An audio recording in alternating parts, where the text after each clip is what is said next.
A simple tip whenever you're working with particles in Cinema 4D, you have to make sure you cache the object. So you cache the simulation so you can be able to drag forward and backward easily, and it will be easy on your computer when you're rendering. Hi everyone, this is Olutoyese, and today I'll be doing a breakdown of one of my daily renders. I've done something like this before back in February here on my page, and I used a different technique then using a bump map on the texture, but then the new Cinema 4D particle system was not out. So now that it's out, I decided to try another technique.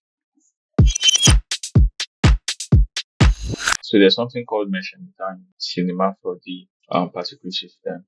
So I could create a cube and then simulate a mesh emitter, and it the cube emits particles, right? So that's what a mesh emitter is. Now for that particular render, I created my own mesh, which is basically a plane with 200 by 200 segments to give it resolution, so it to be deformed properly. Then I used a formula deformer, right? I used the formula deformer. So I made the formula deformer the child of the plane, right? And in the object, I increased the height a bit. So by increasing the height, there's like this deformation going on. But if I scale it down, then I start having the ripple effect on this.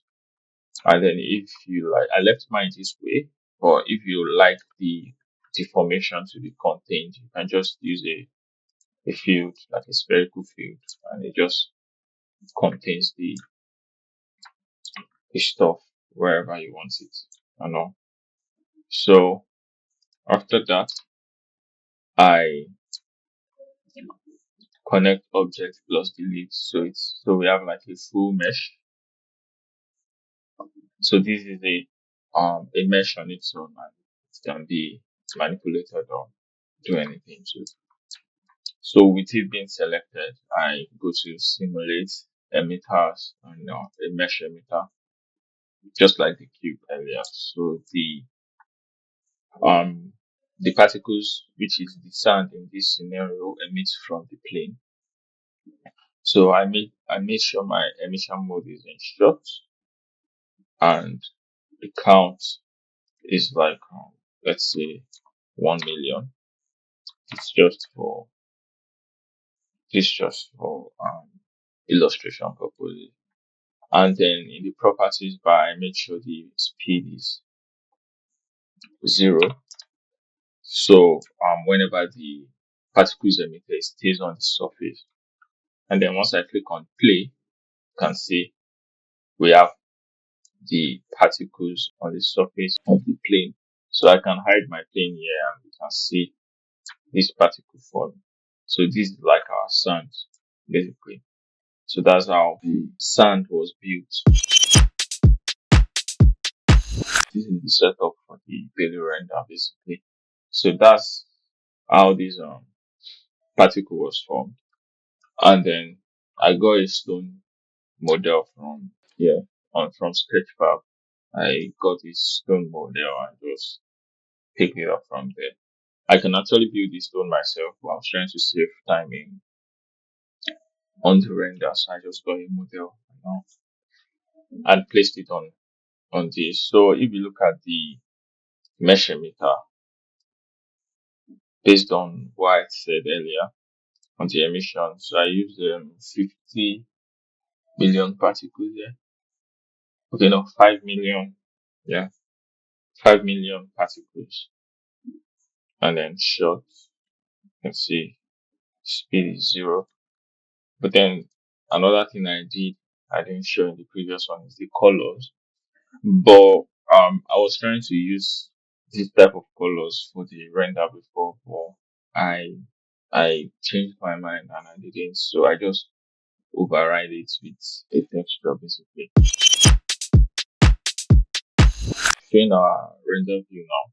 So we have our stone and then we have the mesh emitted particle, if I may put, added a bit of turbulence and friction to the emission, because if I come to this place and I add turbulence, so turbulence, if I increase it a bit, so once I simulate it, it adds a bit of scattering to it, because I don't want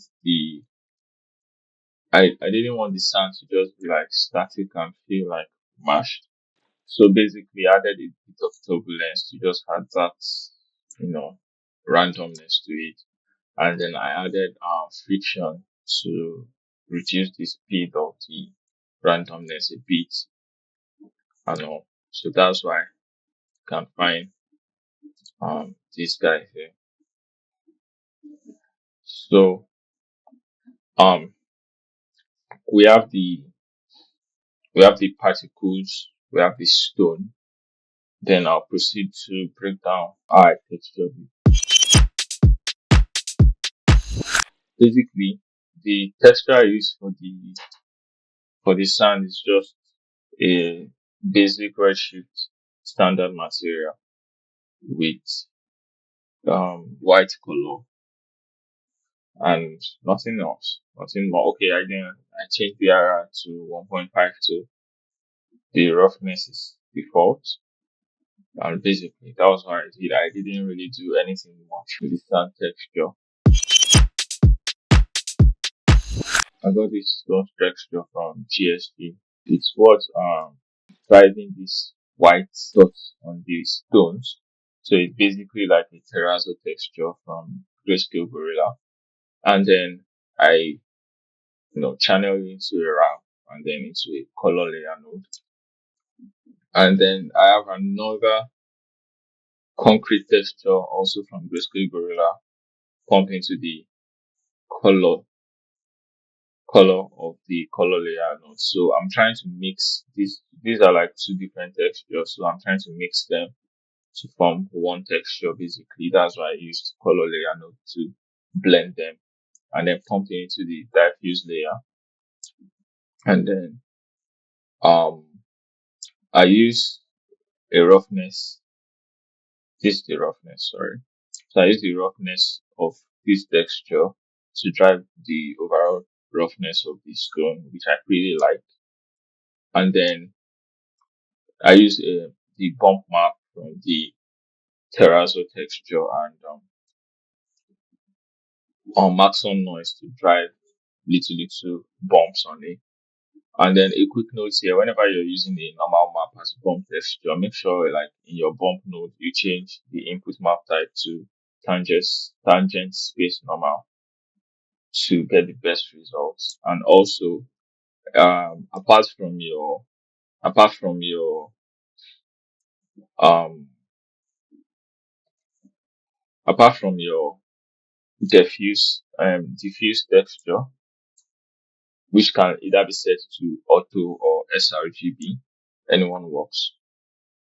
Every other texture for like your normal map or roughness map, I mean, always has to be in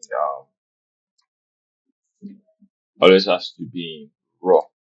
So your normal and roughness map always has to be in raw to get best texture.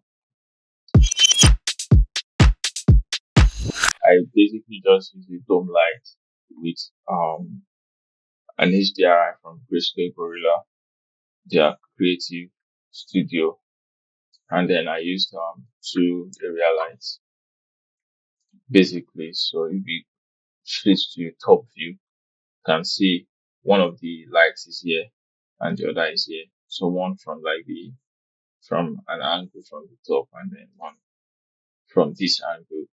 And then the camera basically is being from the top of the setup. So that's basically the breakdown of this particular render and how I got the result of my daily render. Thanks for watching.